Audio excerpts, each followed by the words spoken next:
And I'm Phil.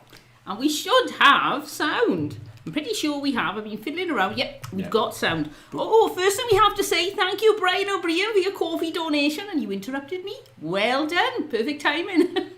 Thank you ever so much. We really do appreciate that. Thank you. I did say to Caroline, are we central? She said, I think we are. But I think we're slightly off. Which way? We're just going to move to you, I think. To me, to you, to me. Just a little bit more. I'll do. But no, is that worse? That's worse. That's worse. Good grief, what's happening? Go. Tell you what, everybody hold. I hope you got your seatbelts on. I tell you what, it's probably this had needed to move slightly. Yeah. Oh well, never mind. There We're near enough. And if we've got a bit of an orange glow, now you're making it real bad. Cool. If we got a bit of an orange glow, it's because I've got a little heater on down here. We got a halogen-y type fiery thing down here. It's gone nippy in Wales. Yes. Not cold. Oh, Lisa G, $2 super chat. Oh, thank you very, Lisa. very much. Oh, thank you. That's really kind of you. I think that's where the beatbox is it, putting the thumbs up. I can't quite tell with my eyes. Oh, yes, it's a beatbox. There you go. Thumbs up. Oh, thank you ever so much. That really is kind of you. Thank you so much. Indeed, that's very, very kind. Very generous of you indeed. We really appreciate that, Lisa.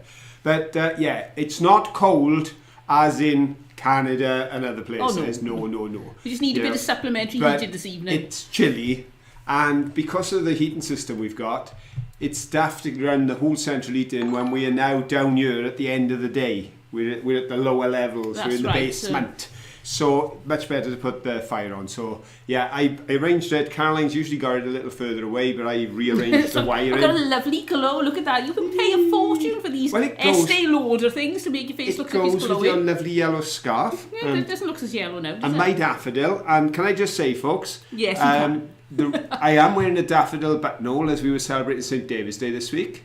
But it's a full daffodil. There's the stem as well. It's a very large one. As soon as the programme's over, rather than it just die, it's going back in the glass. And that bunch of daffodils has a story, which I will tell you later. If I forget, put it in the messages, Phil, tell us about the daffodils. As if we'd forget. Oh, I tell you. I say to people now, I say, now that I'm gone 60, I blame it on my age. But I've been forgetting things since I was 20. But now I just say, oh, it's my age. It's my age. But it's not. It's me. I've just got a rotten memory. But we remembered to turn up. We are you. It's 9 o'clock, and you remembered to turn up too. And who were the first three to turn up tonight? And the first place was Victoria and Mudlock. Well done, Adam. Followed very closely by Lexi B. Well done, Lexi. And in third place was Laura Lakefrog. So congratulations. Just pipped to the post was Bonnie Tyler fan. But thank you everyone for joining us. Oh, and Oliver's in as well. Hello, Oliver. Hi, Oliver. And naming Laura in the top three there reminds me, I've got one or two little points that I picked up. I had a bit of a busy week, so I've been looking at comments, but I haven't had the time to answer as many as I would have liked yet, but I will do. So, I believe it was Laura that asked a question that needs to be answered immediately. For all those who are living in fear of animal cruelty being captured on our video this week. Right, and what was that? The question was, can the pigeons get out? Yes, they try to keep them out. They actually don't want pigeons in the arcades because, as I'm sure you see in many of your cities, they now try and deter pigeons because their droppings and roosting and everything does do damage to the stonework, etc. So they try to discourage them, but of course, they need that big, wide open entrance for us all, so that we can just flow in. And guess what? Pigeons know there's food in there. Well, there's food from all people dropping food, and it's also just lovely and warm and dry, especially through the winter. The ideal they place, love it. if they can find somewhere to roost, they will. So they fly in, just like they do. Remember when we were in the cave down at Aberporth and the pigeons were roosting in the top cloud? Pigeons have been making use of places like caves and such like for thousands of years. They adapt quickly. They think, wow, what a fancy cave. Yes. Central heating, blown air heating, lighting, and people that just keep dropping food on the floor. What's not to like? But yeah, actually as we went in, I don't know if you noticed, 2 or 3 pigeons flew in ahead of us. They fly in, they pinch the food, and then they fly back out. So they are quite free to go through. And the arcades open both ends. In the case of Duke Arcade, it opens in 3 directions because it's a connecting one. But they always open both ends. They take you from one street to another. So even if the pigeons fly straight through, they come out the other end. So there we go. Speaking of caves, just reminded me about, do you remember we went to see the Bat Cave? Yes. That was exciting. I don't know if any of you've seen that video. We went to see the Bat Cave, which... Well, it's not much of a cave, but in order to create the illusion of the Bat Cave in the movie, they actually used that cave because you can walk behind the waterfall. Is that the one? That's the one. Yeah, you could, because I walked behind it because there was no way you could get over there. Your knee was playing up at that point. Carl, thought, I'll stick to the river. But I got over there and you could walk behind the waterfall and come out the other end. And that gave them the perfect situation because although the cave was quite shallow, they could set their cameras inside and shoot out through the water, giving the illusion of the entrance to the cave, which I'm sure the cave was then set up. Which we then did. We filmed from inside. Well, we filmed from inside. I filmed from inside out. Amazing experience. Just see it. I wish I'd been there. And the thing is, we wouldn't have realised if it wasn't for making the channel, doing our research and thinking, where can we go? What would be interesting? And then we think, good grief, there's this waterfall you can walk behind and it's less than an hour from you. It's amazing how many things are close by that we just don't know about. It was only doing my research I knew the arcades were in Cardiff. The Cardiff is where my mum would take me as a child to see the Christmas lights because my birthday is so near Christmas. It's where we went to the Christmas display the year before last. And it's a gorgeous city and I knew the arcades were beautiful. I didn't realise that it has got the best collection of Victorian arcades in Britain. Man, they were pretty good. And to see some of the art, and to look, when we're looking with a camera, then you are really with us in the sense that as I look, I think, wow, people are going to love that. Because I'm looking at something I've seen before, but it doesn't strike me in the same way. Does that make sense? Because I know you're coming with us, and I know many of you will not have seen it before. I know we've got some folks from Wales who it's something they've seen, and we've got folks from Germany who've come on visits. Some people remember being down there drinking Brains beers in 1970, and there's lots of memories of this. But for the vast majority of you, it's your first view of the arcades, and that changes how we look at it. It changes our approach, and I see more beauty in things I've seen before because we're going together. We're taking you. We once went and stood on a bridge not far from where we lived. I had played on that bridge as a child. It's got such a prominent place in my memory as me and my brothers growing up. But the day we stood on there, Caroline and I, with a young person from Brazil, and looked down the river, and they said, it is breathtaking.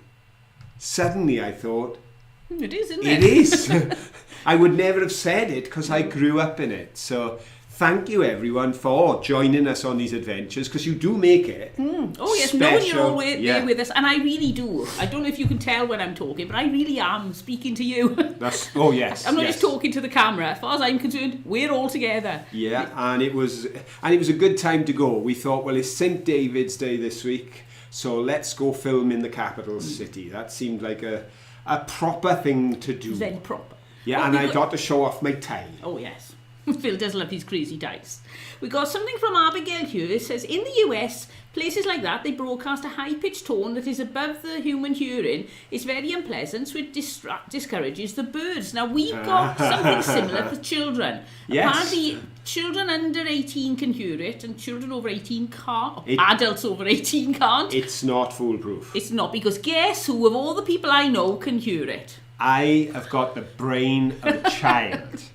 It's scientifically proven I have the brain of a child. I am just a teenager with grey hair and a birth certificate from nearly 60. We go for a walk, and when we pass the underground car park of the Morrison's superstore in our town, it does my head in. And Caroline goes, what are you talking about? I said, there's a screeching noise. I said, it's piercing. It's like the sounds of bats screaming. And she said, I can't hear anything, but I can. So there we go, folks. It's official. I may according to my birth certificate, be 62, but according to my hearing and my head, I'm only about 13. But yeah, they do use that in Britain to deter youngsters. It doesn't work. No. Well, maybe it doesn't work on 20-year-olds because all the youngsters down there now, maybe a lot of the kids hang around. Maybe they like the sound. It could be. They probably put their headphones on so they can't hear it. I think we should have a question because we've been chatting with no questions for 10 minutes. I have a St. David's question. Ooh.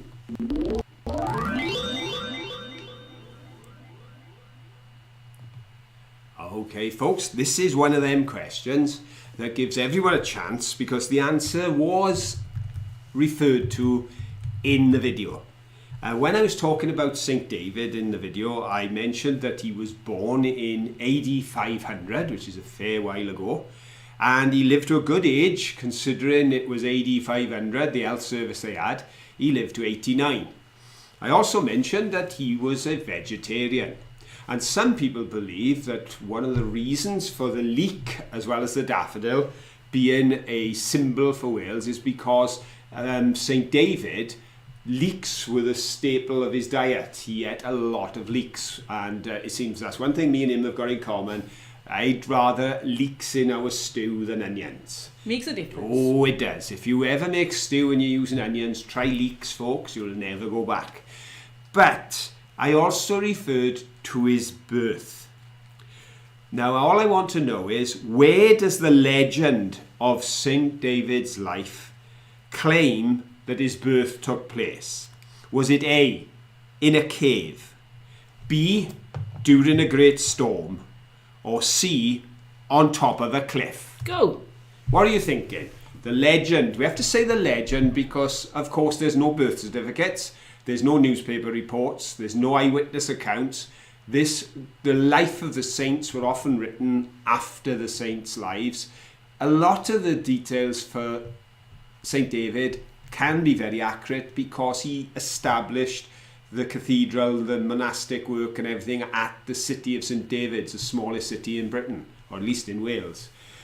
So therefore there's a lot of records, but when it comes to his birth, we have to allow for the fact that folklore and legend can somewhat distort it. But the claim is he was born, was it in a cave, was it during a great storm, or was it on top of a cliff? Right, while we wait for the answers to come in, Laura Lake Frog said, not child, young-minded. So there you go, Phil, you're young-minded.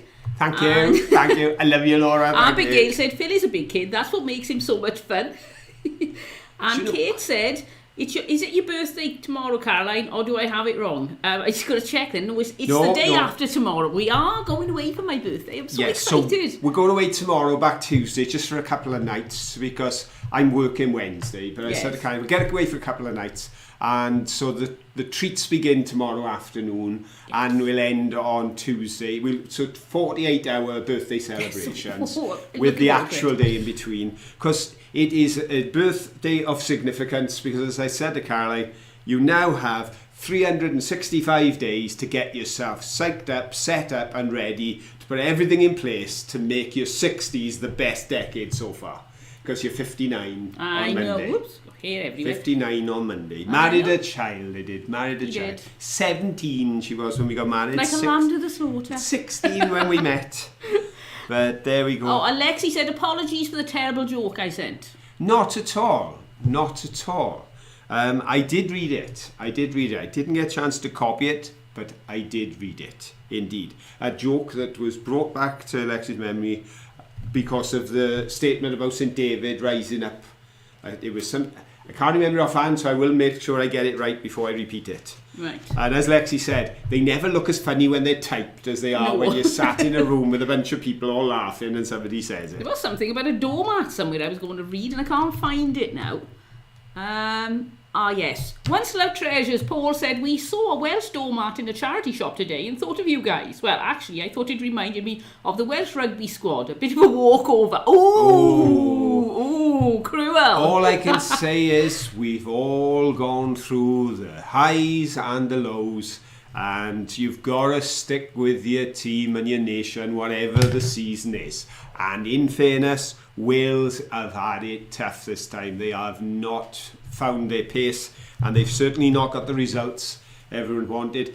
I'm not blaming it, but I dare say the politics going on in Welsh rugby at the moment didn't help when they were threatening to change all the contracts and everything. So then the Welsh, I said, what's happened in their country? The doctors are going on strike, the ambulance men are going on strike, the firemen are going on strike, the police are asking, please can they go on strike?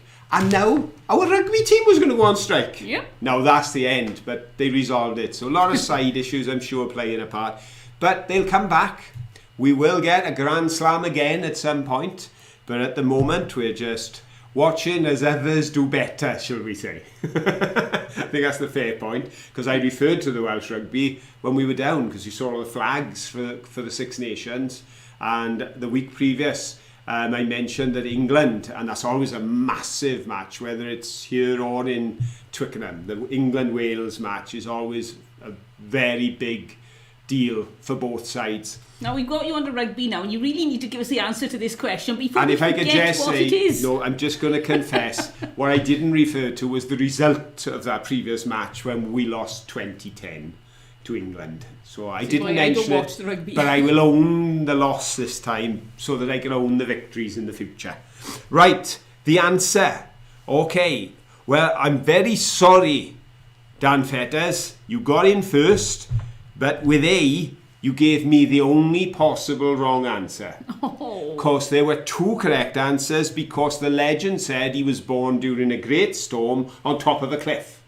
So you had a double chance. I'm sorry, Dan, which means Adam, the Victorian mudlark. Well done, Adam. Our man with the anchor. You got the first B. Mike Sage, lovely to see you with us tonight, Mike. You've got the second post. Then Abigail came in with I love leeks too, so that's worth a mention. Or a St. David's Day celebration. Followed by Rufus. Had local knowledge, Rufus did, and he got the third B. And there were quite a few Bs after that. Lexi B got it, Ed Creative got it, Bonnie Tyler, Fan34 got it, Caroline Scott. And then, of course, because C was right, so did Once Loved Treasures and Beat Heinz. So, lots of correct answers. But our top people so far on the first question, Adam, Mike, and Rufus. Well done. Well done. Ed said we didn't lose, we came second. Exactly. And I'm a great believer in if everyone goes out and gives their best, then ultimately, by nature, any confrontational game with two teams, there's never going to be a day when both sides are going to be celebrated. Because both sides will feel they didn't do enough if they get a draw, and one side's got to win. And you got to take it in turns. I just wish it hadn't been our turn quite so many times in this one, because we're heading for the wooden spoon rather than gives us something to make pancakes with. We're the only people that can have Grand Slam, Triple Crown, and wooden spoon. They're the three awards you can win in our championships. There we go. Thank you everyone for your happy birthday wishes. Do appreciate them. Thank you so much. I am planning on having a good birthday. I get up in the morning on my birthday and you think, let's have a really nice day. This helps. And the fact that although we're just away for a couple of nights, it means we're away for your birthday, we get up, we're somewhere else, and we can just decide what we're going to pretty much take it as it comes. May do nothing. Indeed. May just loll around all day. On the other hand, I will be taking the batteries, the cards and the camera, because we may decide to do a bit of filming. We may. All depends on the weather as well. I think it's going to be cold, but it could rain, so we'll see. And if they forecast rain for the rest of the week and it's fine on Caroline's birthday, then we will have to film, because it's the only day we got. So we'll do a birthday special somewhere. What do we do on my birthday? Indeed. I prefer in cricket. England are doing well. Yeah, England usually do quite well in the cricket. Yeah, they've had their bad days, but they think they've got a pretty good team at the moment. So there we go. Let's have another question. Let's see if we can actually not be running late on these questions.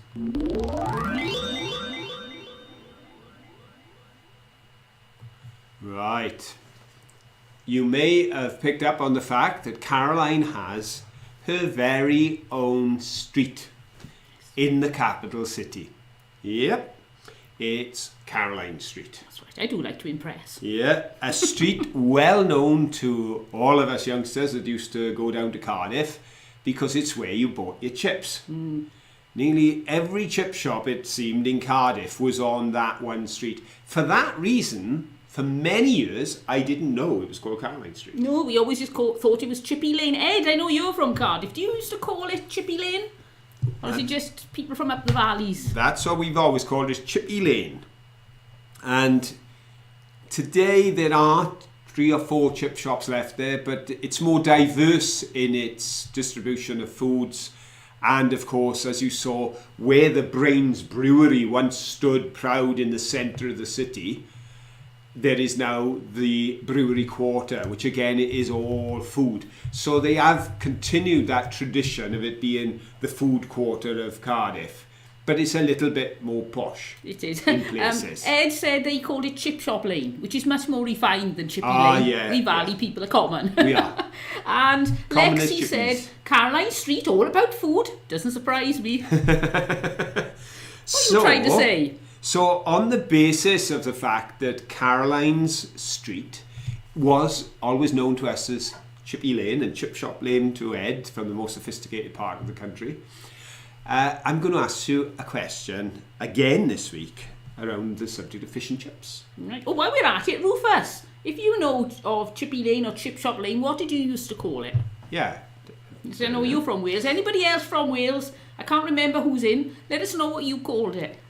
Right. Okay, so we had a chip shop question when we were in Hastings. We're going to have a chip shop question from Cardiff. Many food historians, and the reason I use that quote is because there is an element of dispute again over who was the first person to do this. But the general consensus is, by food historians, that a chap by the name of Joseph Malin, who was a Jewish immigrant that came to this country, opened the first fish and chip shop in 1860 in the city of London. And it was quite a success, it has to be said, because it stayed open for 110 years. And that's pretty good going. We see them come, we see them go in this town, the Chippies. Yep. But 110 years, that's pretty good. It was still open in the 1970s and serving chips. And one day we'll take you to the one in Newport, because that's quite old. That's from the 1800s. Yep. Yeah, we'll take you I suppose to... we have to buy some chips just to do a chip taste test. Yeah, we will take you to an ancient chip shop and buy fish and chips in Newport one day. That'll be fun. That opened in 1860. 50 years later, in 1910, there were 25,000 fish and chip shops throughout the country. That number raised by another 50% over the next 15 years. And today it's dwindled to around about 10 or 12,000, and most of them are in Bargard. Well, not really. About 14. Feels like. About 14 of them. But although that's what the historians say about a fish and chip shop, fish and chips as an item did pre-exist that time. This is something that Joseph brought to the masses through his shop, but something he knew from his background and his culture. And there are places in the world where a form of fish and chips was sold on a wooden tray with a leather strap around the shoulders and sold around the streets. And this can be dated back to the 15th century. In which country have they traced fish and chips back to in the 15th century? Was it A, Portugal, B, Italy, or C, France? Go. What do you think, folks? This is something that came out of the Jewish community, the concept of fish and chips. It seems that they used to prepare a meal of light battered fish and chips, and they would prepare it on a Friday because they couldn't cook during the Sabbath. So they would eat it cold, but they'd prepare it the day before.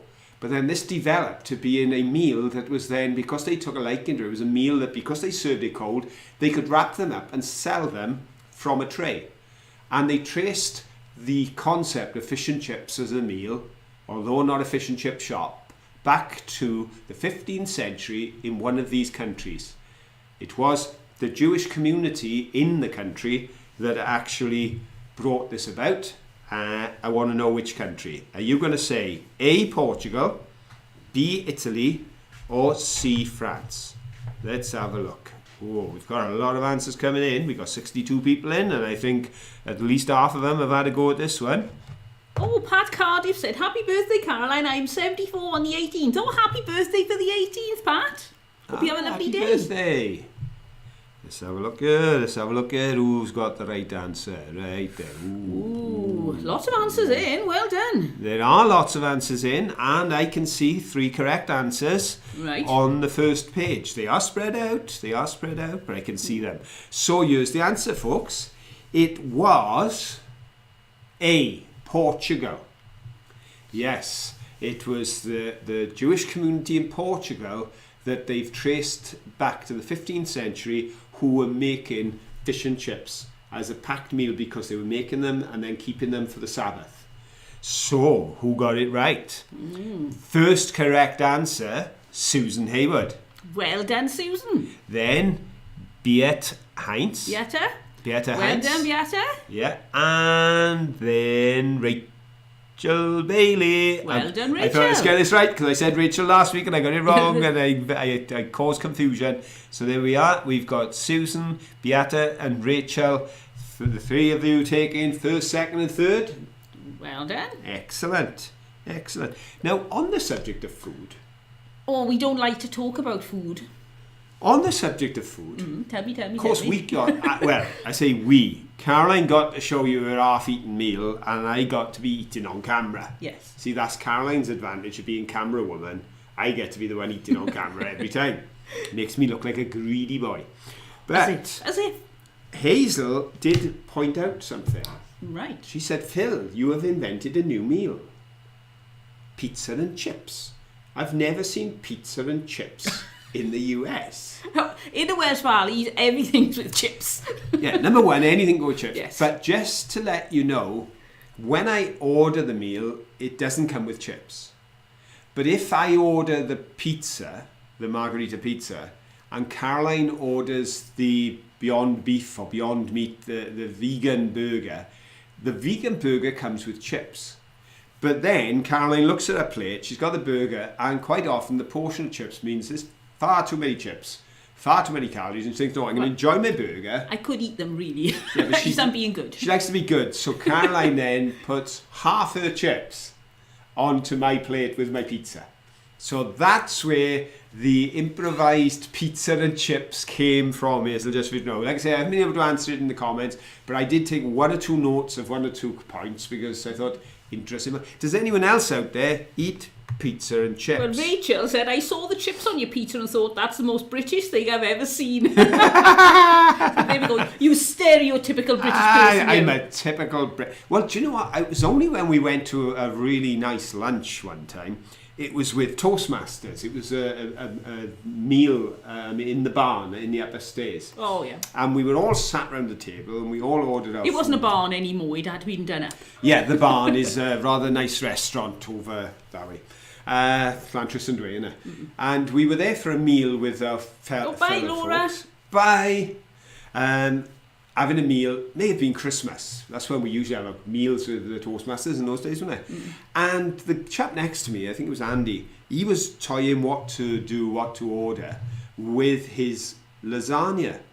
And the lady next to him was from Germany originally. And she turned around and she says, well, you wouldn't normally, she said, you wouldn't put chips with pasta because the pasta is your carbohydrates. Yeah. You wouldn't mix 2 main carbohydrates together. So she said you would have a salad and perhaps a piece of garlic bread, but you wouldn't put chips with it. And I'm sat there thinking, I would. Beate is from Germany and she says you can get pasta pizza here in Germany, so that would be a double dose of carbs too. Yeah. But the lady was just pointing out to him, well, you don't order chips there because you've already got the pasta. And I'm sitting there thinking, I'm not going to enter this conversation because I can't think of anything you can't put chips with. Pretty much. Oh, Beate said I was introduced to chip butties in Rochdale. Now, chip butties are something else. If you've never had one, it's a nice soft bread roll and then you thickly butter it, then you put in your greasy chips and you cover it with salt and vinegar, shut it and then you eat it. The butter melts. And the butter melts and it's terrible. You can feel your arteries clogging as you eat them. But they're nice. Something that the school kids used to do as well is they'd go to the baker and buy a bread roll, a crusty bread roll, snap the end off, take the bread out to the centre and eat it, and then stick their chips inside the bread. Yes. And others used to stick crisps inside the bread and then smash it flat, and then they'd eat that. It's amazing, the culinary diversity. Oh, Christina's in late. Hello, Christina Mitazaki. Hello there. Janet Hill says hello from Eastern Kentucky. I think KY is Kentucky. Hope I got that right. I'm not very good with American geography, but I'm getting there. Right. Oh, there we are. You're making Ed hungry, and he just ate. Well, me too. I read something this week, and it was when I was doing the research on fish and chips, and they said that fish and chips, like so many other meals that are so prolific today in part of our culture, did not come out of culinary experimentation or the attempt to create high-end or sort of new meals. They came out of desperation. And the fish and chips thing came because there was a great movement into Portugal of the Jewish community at that time in the 15th century. And they were making food that was easy to prepare, that they could carry with them. And this is, they said, that so often, and I sometimes think, and I could be wrong here, I know for a fact that many of the meals we eat in this country, the fact that we eat seaweed, you do lava bread and seaweed, that's because people could gather it off the beach for nothing because they didn't have food. If you think of things like the stews that we make, it's because many of the people in Wales made their living on the mountainsides keeping sheep. So the reason that it's lamb stew around here is because they had access to the meat and they grew the vegetables, and it was always root crop that would grow in our grounds. And we were only saying earlier, Caroline's going to be planting up some leeks ready for this year because leeks grow well in Wales. They love it. They love the bad conditions. So you tend to work with what you got, and very often it's poverty. And I have never done the research, but I often think the first person to eat frog's legs, was it because they thought what a delicacy, or was it because they had nothing else to eat? They got nothing else to eat. Same with snails, because you've got snail farms today, but in the original time when people were eating snails, was it because they were accessible? And it's amazing, this guy was saying, just how much of our food that we value today, and that has quite a high-end price on it on occasions, as we discussed with the fish and chips the other week, came out of poverty. Well, necessity. There's talk here about poutine. Now, my friend was from Canada, and apparently, according to her, it was a Canadian thing. Now, maybe people are territorial about their poutine, but I always fancy trying it. I've never seen it in Britain. So if ever we go to Canada, poutine is like cheesy, curdy stuff, apparently, and you have it on your chips. That was Chris. And remember they came to see us? Christina Mitazaki. Oh, Christina. Oh, let's have a look at our picture. Thank you so much. We've got a lemon giving a gift to an avocado. Oh, 55 Swedish crowns. That's thank you so much, Christina. Thank you very much, and we really do appreciate that. Thank you so much. We really appreciate your support. We really do, Christina. Thank you ever so much. Really kind of you. Oh, Janet Hill said, I went mudlarking, almost fell in the lake and found half of a plastic doll, no bowl or ridge pottery from Kentucky. Oh, well, you've got to be ridge pottery, something that we always found, wasn't it? Very rare we went out and didn't find it. Simply because so many countries are making those British pots. Thing, isn't it? The marmalade and things. Making the marmalade and jam pots galore. Yeah. Although Anne Goodwin said she'd like to try poutine someday. We'll have to have a poutine party somewhere in the world. We'll all meet up in Canada, because if I'm right about it being a Canadian thing, and we'll all have poutine and chips in Canada.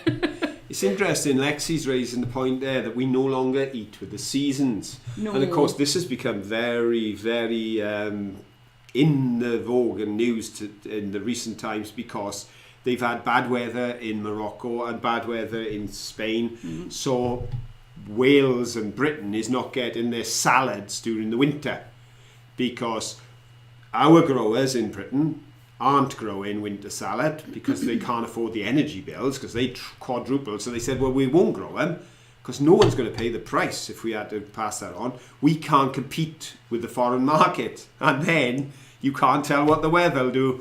And there is no foreign market because they had poor weather. But it's interesting when you think about it, Lexi, we think it's a modern phenomenon. We think, oh, this eating stuff out of season, this shipping stuff in, is that quite modern?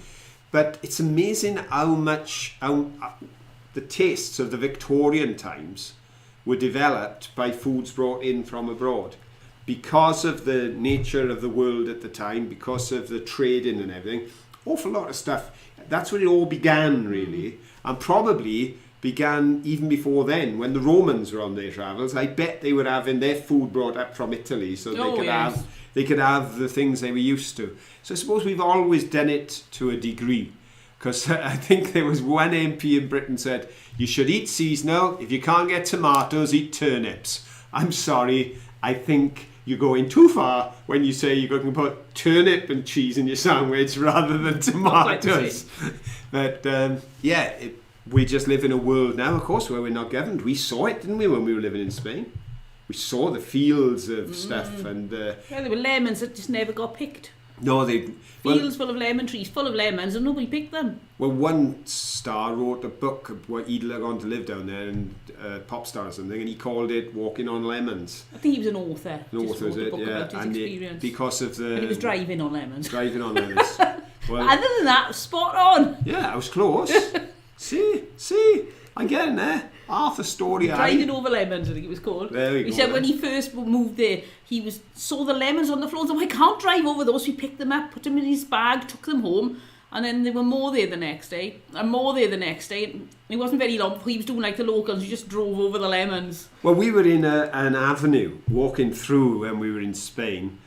We went down for a winter and spring one time. Went in November, come back in May. And in this avenue, they had orange trees growing along the road, didn't they? Mm-mm. And the children in the street were using the oranges like snowballs. They were throwing oranges at each other because they'd lost the connection with, like we think, an orange, that cost you about 50p, that would. And they were possibly not nice ones as well if they weren't a sweet orange. And they may have been ones that had dropped, so they'd hit the road. But they were chucking oranges. It smelled lovely. They were chucking oranges. Splattered oranges all around the street. But they also had the fields and fields of greenhouses. Yeah, lots. And the other weird thing down in Spain, of course, is they pump their water from underground. Something that the Moors introduced years ago with windmills. And so when you look at a field that is being planted, all you see is brown earth and black pipes. Literally miles of black pipes with tiny pinholes in to feed the water from underground to grow the crops. It's astounding. Yep, astounding. And one of the most interesting things I saw out there was how they cut down, like they had the brassica, or they call it broccoli, and the sprouts, and they picked it all. A team of workers went through picking it all, and then a shepherd would be brought in with his goats and his sheep, and they'd move onto the field, and the goats would eat everything. They'd eat it all. They'd be there for about a week, and they'd eat all that was left. But of course, as they ate it, what they ate in the one end over the week came out to the other end, and it fertilised the ground. And I thought, man, you couldn't get a more efficient way to fertilise the ground than to just move the goats on. Instead of ripping all that up and sending it off for composting, they literally let the goats through and eat it all. And those goats used to follow the guy, didn't they? Wherever he went, they'd follow the shepherd. Amazing. Yeah. Wonderful memories. Before we get too far away from this, Mo says we have a Canadian who runs a poutine business in Belfast. So if you're in Belfast, we can get some then. And yes, Abigail said it's in the Quebec area among the French. And Janet said, are the chips you're talking about French fries? Yes, only our chips are bigger, they're fat. We have quite fat chips normally. Fries tend to be quite stringy, whereas chips tend to be like size of my finger. Yeah. Because you just chop the spuds and chop them up and you get chunky chips. People now sell chunky chips and they're chips. Because in Wales, I don't think we ever did thin chips, did we? No. Until McDonald's moved in with them stringy things that they call fries, yeah. But yeah, chips, because of course, I suppose it's what we call crisps. Yes. Chips in the States. Yes. Okay. When we talk about chips, you're thinking of packets of crisps. Yes. We call them crisps. It's very confusing. It does indeed. Actually, I've got... Well, I'll tell you what if we do a question? We need a question. And then I've got a Canadian-connected comment to comment on. Oh, hello, Michelle. Better late than never. Yep, you've got 20 minutes left. Yes, indeed. There we go. Let's have a question, which is there. Oh, there. Phyllis said we call chunky fries steak fries in Tennessee. Oh, And Lisa said we call those steak fries. well, we call them chips, and then we call those stringy things fries. So we've done the go? Yeah. No, we don't do a go. No, don't do a go. We done the thing. We done the I've done thing. the thing, Done the yes. thing. Keep her. I know. I'm all to pot. Spiller's Record Shop, folks. Hope you enjoyed our little visit to Spiller's Record Shop. I couldn't film a lot because there were lots of people in there, and you Yes. could see they didn't want to be filmed, so I couldn't do a lot. But and also I did a Ko-fi video which we put out for everyone. We tried to do Ko-fi postcards for our supporters on Ko-fi, but because it was St David's Day, we put the one out for everyone to watch, so you can see the behind the scenes as we were filming down there. But Spiller's Record Shop, reputed to be, I always say that to cover your back, but I think it's pretty much established, it is the oldest record shop in the world. In the world. Well, when you think that they were selling in 1894 recorded music, that's a long, long time ago. Recorded music was new at that point. We're talking the invention of recorded music was just a decade or so old when the shop opened, selling it to the general public from something that had been invented. So that was pretty cool thinking of Henry Spiller to go for that, and to his family to keep the shop running for so long, and then to the people of Wales and so many others who got behind them and kept it open when rising rents looked like it would close it. So they've been selling recorded music since 1894. What song? Because of course they were selling etched phonograph cylinders. You know those cylinders, Edison cylinders, with wax and it's scratch lines on them? That's what he was selling in a tube when he first opened. What is the song, the title of the song, on the oldest, earliest recording of music that is known to exist on one of those cylinders? Was it A, Anthem for a Lost Cause, B, The Lost Chord, or C, Island of Lost Souls? Go. So what do you think was recorded on that? It's not necessarily the first ever, but it's the oldest in existence. It's dated 1888, and it had a title with the word lost in it. Was it Anthem for a Lost Cause? That would be A. Was it The Lost Chord? That would be B. Or was it Island of the Lost Souls? That would be C. Now, I know that sounds like a very hard question, but only one of those titles is from the period. The other two are from artists that are recognizable to people today. So if you know your titles of music, you might be able to do a process of elimination by discounting two and being left with one. See? Let's put my fake tan on again because it's getting cold. So let's have a look. Oh, we got quite We got a lot of answers came in. A lot. They came in groups. I'd say there was a lot of C's initially. Very large amount of C's all the way down. Yeah. Is it right? I would say C is the most popular answer. B is the second most popular, and A is a bit unloved, really. Right. Well, let me tell you, if you were one of the minority that went for A, Anthem for a Lost Cause, that was the Manic Street Preachers. Bit modern. They're a Welsh band, and they supported they put their weight and fame behind the campaign to keep Spillers open. So Anthem for a Lost Cause is quite modern because it's the Manic Street Preachers. If you went for B, The Lost Chord. Oh, Oliver and Kate. Well done, you interrupted Phil. Thank you ever so much. We got a coffee donation from Oliver and Kate. Thank you so much, both. That's really kind of you, and we really do appreciate that. Thank you. Thank you very much, both of you. Thank you. Thank you. Thumbs up to Oliver. Okay, so if you went for B, which was The Lost Chord, well done, because that was by Arthur Sullivan, and it was published on a recording in 1888. There we go. But the most popular answer, C, Island of Lost Souls, folks, you're thinking of Blondie. because it was Blondie that recorded that song. She was a little bit later. She was not 1888. No, definitely not. She might have been out in the 80s, but it wouldn't have been the 1880s. No. So there we go. That was a Blondie hit. Manic Street Preachers and Blondie, but no, it was Arthur Sullivan, The Lost Chord. So the first 1, 2, 3, 4 thought it was Blondie. And then Lexi B, sticking with the B, comes in first. So well done, Lexi. You're top podium. Well done, Lexi. Then we've got Rachel and Beata thinks it's Blondie again. And then we're back to Susan Haywood, who went B. Well done, Susan. And then we've got Once Love Treasures, who was going for the Manic Street Preachers. And then Carlin Scott has gone B as well. Well done, Carlin. So we've got Lexi, Susan and Carlin. Well done. They're the 3 Bs that got it right. It was The Lost Chord, recorded in 1888 on wax and is still around today.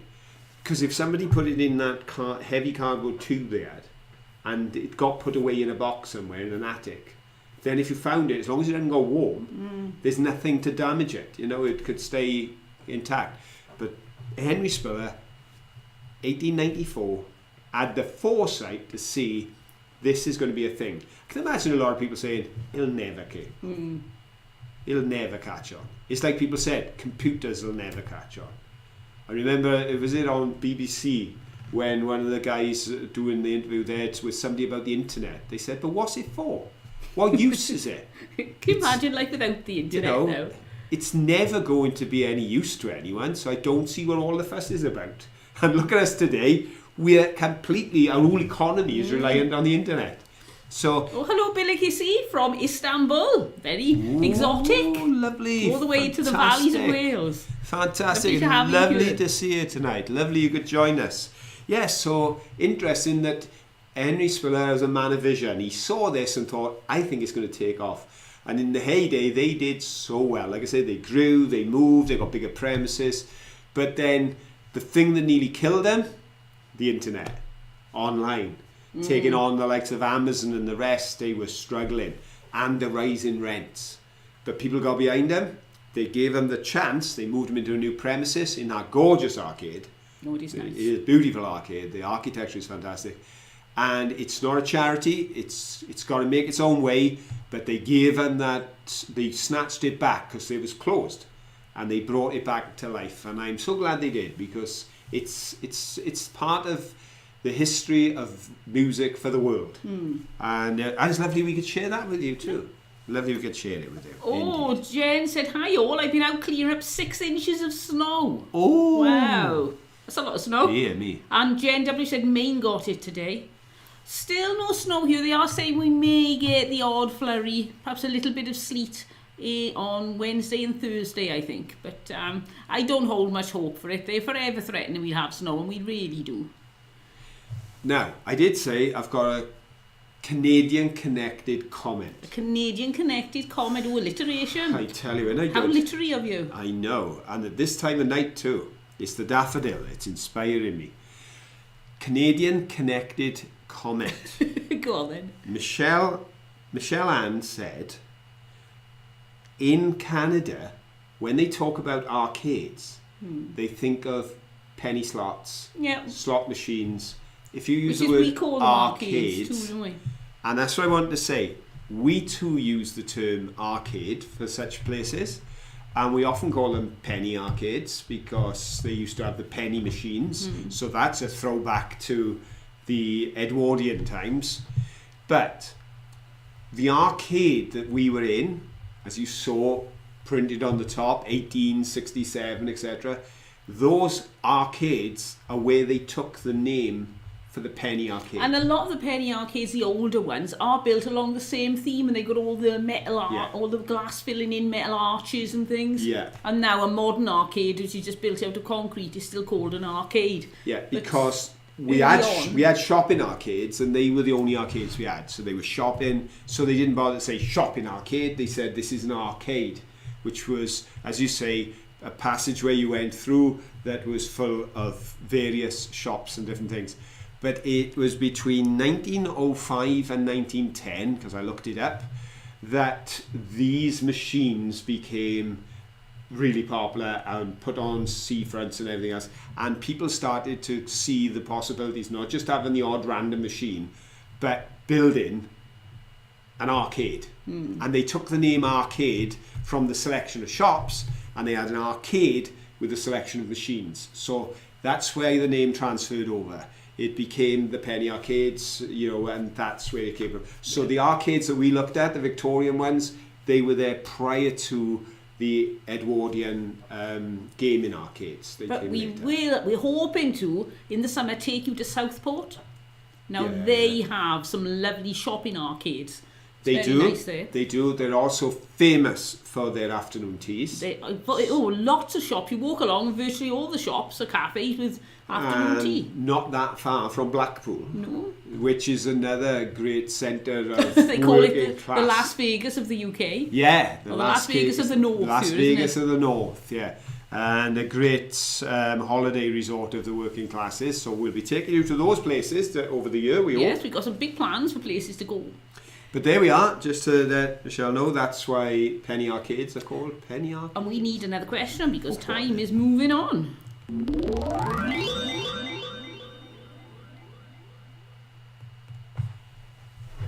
Cardiff, capital city of Wales.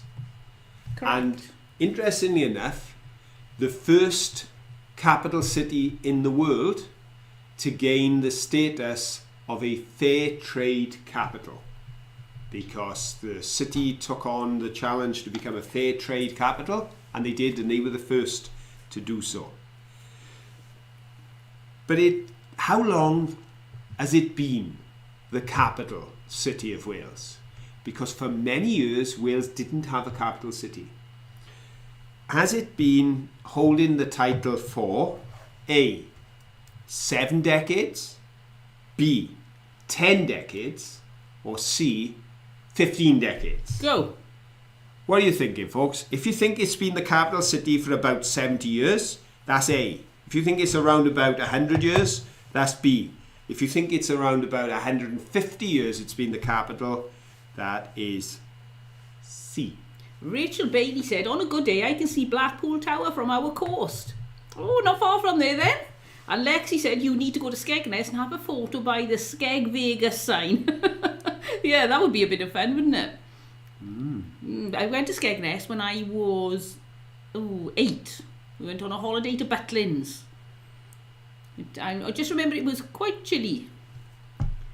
Right, so we got lots of answers coming in. Oh, again coming in groups, really. Yeah, well, I'd say that possibly the wrong answers are more popular than the right answer. Oh, Beata's been to Southport. It's lovely, isn't it? All right, Rachel's about 2.5 hours drive to Blackpool. All right, so I take it Blackpool's there and you sort of around the coast up there, you something like that. Morecambe's up above Blackpool, isn't it? But I don't think that's 2.5 hours away. I don't think. As you can see, I'm not very good on UK geography either. Oh, Ed went to Skegness Butlins as a kid too.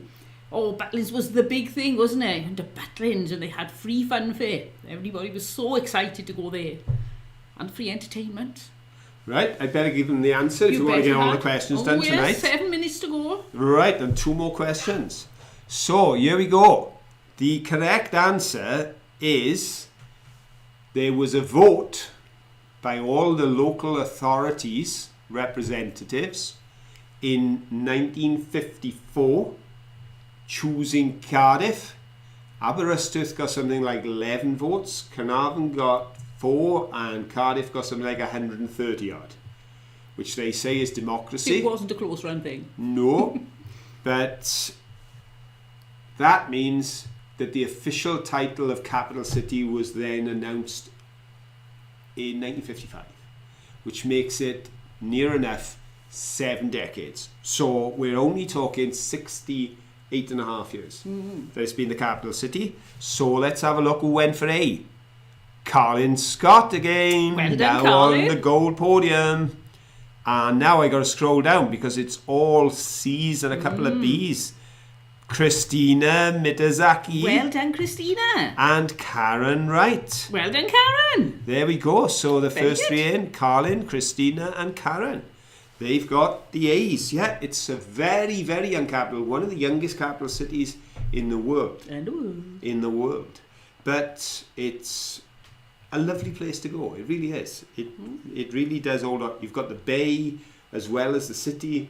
You've got the history. Well, we'll probably be doing a few more videos from Cardiff of something else. There's a few different places we want to go. I tell you what, one of the films we'll have to take in the Millennium Stadium. It's now the Principality Stadium. But the strange thing about Cardiff is our big national stadium is smack in the middle of our city. It rises up above the shops. It's not out of town. A lot of them built new ones out of town, but the Welsh people said if the arms park is going, then the new ground must be still on the same site as the arms park, and they won the day.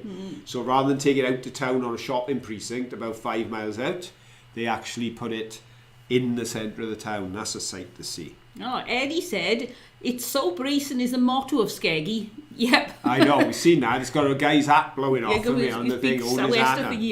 And Jeannie said, hello from Forest, Ontario, Canada. Hello, Jeannie. Hello. Right then, do you want to do another Cardiff related question? Go on, then. And this is about famous people from Cardiff. Oops, bit soon, but still, we're back. Cardiff is the birthplace of a number of famous people, including the pirate Captain Morgan, singers Shirley Bassey and Charlotte Church, and the footballer Ryan Giggs. But which of these children's writers were born in Cardiff? Was it A, Enid Blyton, B, James Barry, or C, Roald Dahl? Go. Who do you think was born in Cardiff? Do you think it was A, Enid Blyton, B, James Barry, or C, Roald Dahl? Enid Blyton, she did Noddy and all that, but she also did the Secret 7, was it? And the famous 5. Then James Barry is associated with Peter Pan. And then you've got Roald Dahl, who was famous for quite a number of books that have become quite legendary for children's reading. Matilda, things like that. A lot of them turned into animations and done well. But who do you think was born in Cardiff? Enid Blyton, James Barry, or Roald Dahl? Let's have a look at the answer. Right. Ooh, so we got quite a mix. Quite a few people having a go at this one too. There we go. And Ed is convinced of his answer to the point that he took the time to write the entire name out, which 10 out of 10 for spelling the name right, or at least close to right. Yeah, right. It is right. It is right. I was just checking his mind because I look at mine, he looks different. Is it? No, I look at mine, looks different. Ronald. Yeah. When I was little, because I just read things quickly. So he decided to type his, but let's have a look down. Ooh, right. Well, we have got 3 correct answers. In fact, we've got more than 3. So it's an even split between right and wrong this time. But the right answer is Roald Dahl. So the first answer in comes from that young man who did so well in the early part of the quiz. It's our Adam. Well done, Adam. Medlarkin Anchor. The second answer in is the gentleman who probably would have been first if he hadn't decided to write, Roald Dahl. Ed created. Well done, Ed. Rather than go with a C, he thought, I'm gonna write it. Followed immediately by Dan Fennis. Well done, Dan. So 3 in a row. Then it goes a bit haywire, and then we got Susan and Kate and Rachel 3 in a row. So we got 3 in a row, but our top 3 are Adam, Ed, and Dan. Right, we got our last question. Well, they all know what that is, don't they? He's not here tonight. Where is he, the little monkey? I have no idea where he's gone. I did take a picture of him this morning for something, and I've lost him now. That's it. I'm on Duolingo, and you get all these points for ridiculous things, and then you could get a point for sticking a little avatar on, so I thought, I know, I'll use Manky. So he's still upstairs. I took a picture Now, of Manky. before I ask the last question, Yes. I just should tell everyone what the daffodils are about. Daffodils. I mentioned. Oh, yes. I remembered, folks. Nobody reminded me. Look, you obviously don't want to know. When we were out on our trip with my nice tie, we went into Marks and Spencer's, picked up something, went to pay, and a lady working on the Marks and Spencer's stall came over and said, "What an amazing tie." I said, "Thank you very much." Off she went, and she came back, she said, "Sir, a bunch of daffodils from everyone at M&S for wearing such a wonderful tie on St. David's Day." So that's He's such a charmer. my bunch of flowers. They were a gift from Marks and Spencer's for wearing, but in one of the arcades, a security guy turned around and says, "Wow, what a cracking tie, wasn't it?" People were commenting, and a person begging on the street. Oh, Jeannie, well done. You interrupted Phil. Thank you so much. You got a coffee donation from Jeannie. Thanks, thank Jeannie. you, Jeannie. We really appreciate that. That's so kind of you. I appreciate being interrupted for that, Jeannie. Thank you very much. But yeah, I had a security guard pass comment. I had a young lady begging on the street, a street girl that was homeless, said, "Wow, mate, I love your tie." And then I got a bunch of flowers. So there we go. I did have the right tie because it cheered everybody up, and I got a bunch of daffodils for free. Nobody gave me a bunch of daffodils. I gave you 6 last week because they were reduced to 10p each. Oh, Phil knows how to spoil a girl. I do. I always know if I come home to Caroline and she says, "Wow, they're lovely. How much were they?" she says. And if I say 10p, she goes, "Oh, they're even nicer now." Yeah. We do like a bargain. So come on, folks. Let's go and have this final question. Have you done the diddly-doo? No, I should do it Well, you now. better. It seems it's his show. Oh, thank you, Lexi. Here it is. How many times did Manky appear? Was it A2, B4, C6? Go. In this week's video, you put the numbers if you want to, 2, 4 or 6.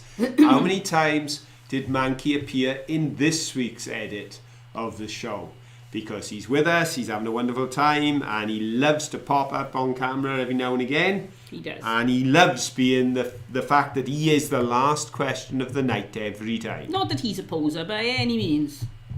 He gets so excited. Put me on there, put me on there. So we're going to lift him up, Now, put him on something, film him. This is by far going to show up on the analytics as the highest point of interaction.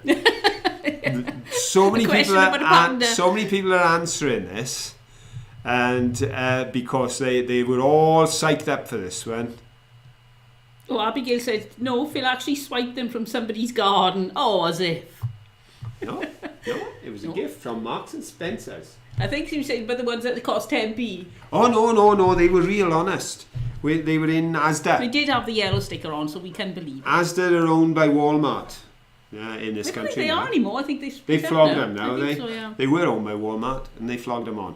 But I went to Asda's and they just had one bundle of them and they were all very open. So they sold them at 10p rather than £1 each. So I thought, right, well, I can get 6 bunches of those. And they went into a big bowl and it was a glorious array of gold and yellow for about a week. It was lovely. You know, these will last longer because they were in bud when I had them, but they were still lovely. Ed said it's not how many times this Manky appears, but whenever he graces us with his presence. Oh, I'm glad to see you spotting him because he does love being seen. Right then, let's have a look. The correct answer this week is 4. Therefore, the letter is B. And can I say that there's lots of correct answers? Lots of correct answers. I think people are starting to wise up now and watch the video through, note as you're watching now, don't you? Dan is either being contentious or he missed the button because he went with 3 and that wasn't an option. But the first 3 answers in were correct.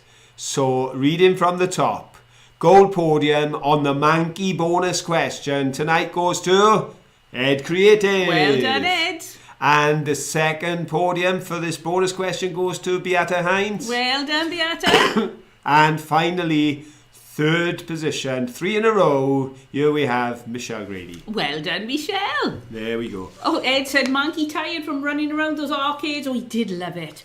And Absolutely for all those who've been sending me best wishes regarding my cold, the good news is it's gone from my head to my chest, so I've been able to function much better tonight, even though I am starting to croak a bit now.